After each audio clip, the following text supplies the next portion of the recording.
I think that what's great about gaming and games is that you can transcend all these barriers that we have, and that's what makes me sad when the barriers get put down there when they don't need to be, because we're all just enjoying something together.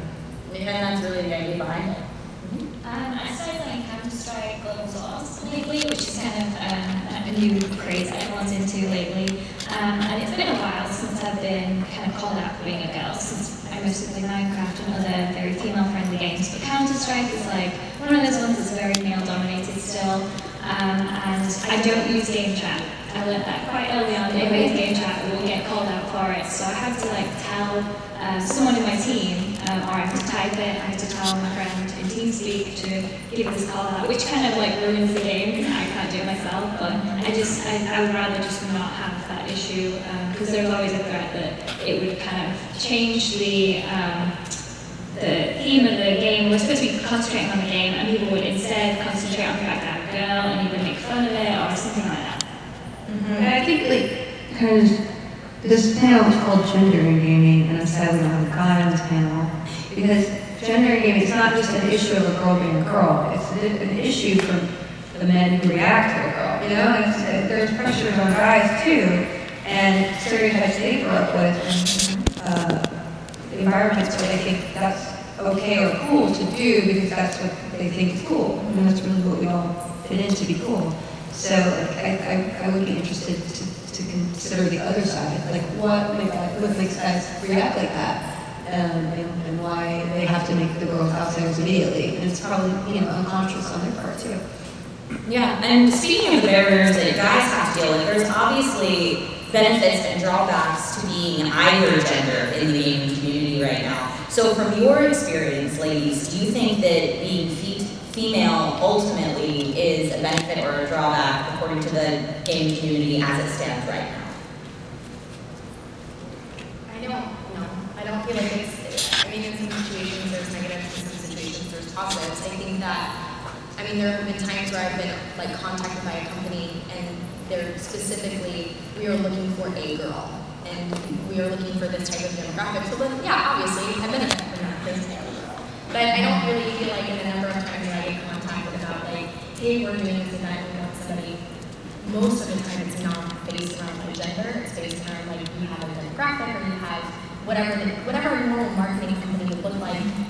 It's starting to stop being about what I am female and more about hey, what kind of demographic do you appeal to? This is the type of content you produce, you fit into this type of role. So I don't really feel anymore being a female is advantageous or I have this being a change role. I feel like it's just you worked hard and built this up and now we're going to approach you for something. And that's from a business perspective. From a creator standpoint, when you're growing your audience, do you feel like there is an advantage or a disadvantage there?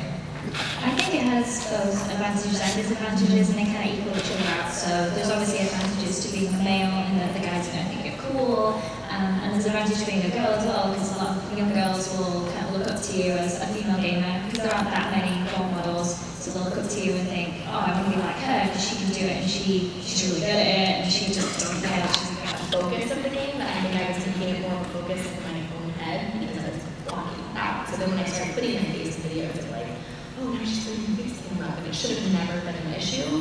But in the same token, whether it's me being a female or not, we have a group that we game with that's largely female. And there are older women who don't put their face in the video for the same reason, not because they're female, but because they're older, and they're afraid of being called out because they're much older than the demographic that people may think that they fall into. So I think that using the other type of situation is a lot more accurate because they're not in that situation because they're older or because they feel like they don't fit into that core demographic. But that's what I was doing for a long time. I got my face out of it because I wanted it to be about the game content, not anything else. A lot of people have used Facecam in videos for a really long time, and if a guy does it, it's to improve the content, give you something else to watch, make it more interesting. Nobody says, oh, he's just putting that there because he wants more attention, people just comment on what he looks like. I was always really scared that as a girl, if I put my face in the corner, people would say, oh, she's only doing that because she wants people to see her. Especially because people were so much generally more accepting and open and welcoming. It was accepted that, like, when you were live, that's a huge part of it. They want to get to know your personality, and they're interested in you as a person, and not you as, like, this figurehead, or you as, like, you are just, Aureylian, a thing that I watch on YouTube, and so then the comments can dictate what talk they to versus talk at. Right, exactly. And so, one of the biggest parts for me in being able to be comfortable doing that was Twitch, and so people were accepting, and very supportive, and I, like, forwarded that into YouTube, but I mean, I have a benefit in that I don't get a lot of negative comments on YouTube. I have a really pretty good community, and a lot of the comments that I get are either downloaded or they're reported and they're knocked out before I even have a chance to see them. But I think a large part of that is because of the demographic of people who watch my channel, and I don't make a point of being like, I'm a girl, and so I don't draw a lot of that negative attention, because it's literally just about being me. And Lizzie's the same way. Yeah, I have a really friendly audience. I'm so lucky because there's just not a lot of hate, and if there is, or if there's something really controversial, people will either know to ignore it, or if it's something that he's addressing, they'll say, that's not right, you can't put people in a box like that and say that they're doing that because they're real or whatever. And so, yeah, it's quite a nice community that I have. I know I was lucky. So it's almost like your YouTube community acts as Twitch mods would, but in your YouTube comment section. That's really nice. And I really like, Felicia, what you had said about, having a community of people that would be your friends anyway. That's the community that you're trying to cultivate. So when you guys are out there making this type of content, you can try to keep in mind of creating a community of people that I would be friends with and talk to about these things anyway. Maybe that's a great way to build a community like these ladies have currently. And so I know we talked a little bit about age being a difference and being an other. We'll use that term. According to the Entertainment Software Association right now, the average gamer is 35 years old. As YouTube audiences and gamers in general get older, how do you see that affecting gaming culture and the type of content that you create? I think just a lot of new kids coming in and they're getting interested in gaming from a really young age, because when I was growing up, I didn't know a lot of people that played games. It was just me and maybe like 3 of my friends. But now, everyone's playing Minecraft. They're all playing together. So I think those kids who grow up with Minecraft to start with, really child-friendly games, and then they might even move into World of Warcraft. But I was going to play some World of Warcraft. You never say that. Anything like that, League of Legends, maybe more hardcore games, something that requires a little more skill, maybe. I think that's they're gonna move up, and they're gonna be so much better at gaming than us, because they've been playing it for a really long time. I remember back before I was doing YouTube and all that, when I was playing World of Warcraft, and I was like just one of the only girls that was in our guild. I would actually watch the guild, and it would come out on Xbox every week, and that was the first time I realized, like, there's like a lot more girls who do this, because it was just not spoken, right? And so that was like a huge thing for me, was like realizing that like I'm not the only girl who sits in my house and plays World of Warcraft. And so now looking at the fact that we just participated in a huge online event that was specifically only females, and we were all like notable female YouTubers, and now it doesn't, like, there is no difference. Like, we're not special snowflakes anymore, like, which is great. Like, we are just a general part of the gaming community, and we can bond over that similarity, but we can also go back like into a very public situation and just be one amongst many. And so I think that there's a huge, role in that.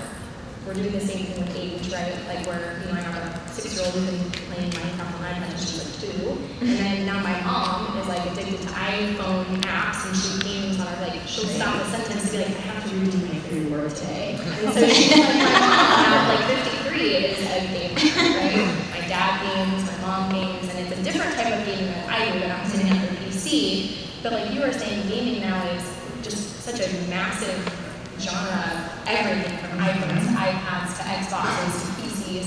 Anyone can pick up a device and play a game and be a gamer. And so we're not seeing, it's kids that are 14 to 25. It is our moms, our dads, our grandparents, and our kids. And there's a huge demographic now that's being reached, regardless of if you're young or old or female or whatever. Yeah, I just think there are more people who've grown up with gaming instead of gaming. And it is a weird dichotomy between being, like, I know a lot of people I work with are just like, they watch TV all the time. They watch like Law & Order 14 hours a day. I would rather, it's fine, three of us. But if I have free time, I'm going to play a game, and I think it's almost a different approach to life. Like, that's my hobby. That's what I blow steam off. I don't want to just sit and watch something. And I think the more people grow up like that, the less powerful traditional media is going to be. Like, once we all get an Oculus or the hologram in our eyeball and just inside places, like, gameplay is going to influence entertainment way more than people making cinema or, static pictures for you to watch passively. So I think it's really interesting where technology will take us, but I think it's going to take us more closer to what gaming is and make everyone a gamer versus the opposite. And I think you're right. I think that it's technology that's doing that, because if we look at the idea of, gaming is just for kids and adults don't do that, that really comes from the era where those adults didn't have games to play as kids.